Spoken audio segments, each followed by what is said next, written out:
Shadow Brexit Secretary Sir Keir Starmer said his party would work with others to stop the UK automatically crashing out without a deal if Parliament votes down the agreement Theresa May concludes with Brussels. Labour will now work with other parties to rewrite the EU withdrawal bill now being debated so that if MPs reject the eventual deal, it will be for Parliament, not the government, to decide what happens next.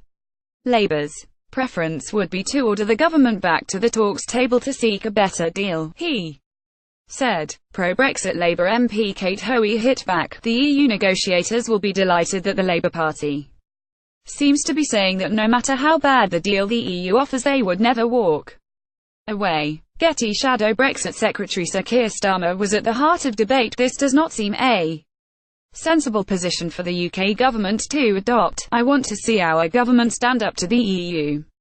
And that is what Labour voters want too. Theresa May has said that no deal with Brussels would be better than a bad one, under the terms of the EU's Article 50 which the Prime Minister invoked nearly a year ago. Britain will cease to be a member on March 29, 2019, under a transition deal. To smooth the changeover, Britain will finally sever links on December 31, 2020, Sir Keir said. Negotiations so far with Brussels had not gone as Mrs May planned, voters were promised, and that this year's talks on future relations would be even harder. The 2016 referendum had decided to leave the EU but not on what terms, he stressed.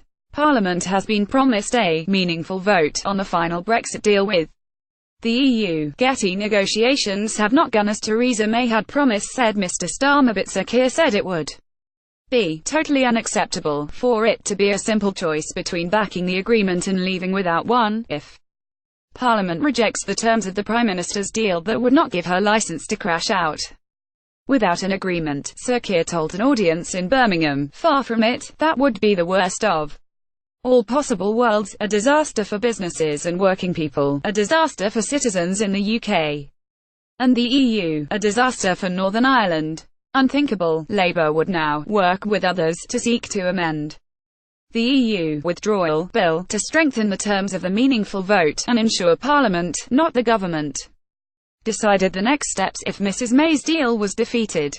Labour's preference in that scenario is clear. The government should listen to Parliament's concerns, go back to the negotiating table and secure a better deal that works for Britain. This amendment would provide a safety valve in the Brexit process. It would help safeguard jobs and the economy and remove the possibility of a no vote leading to a no deal.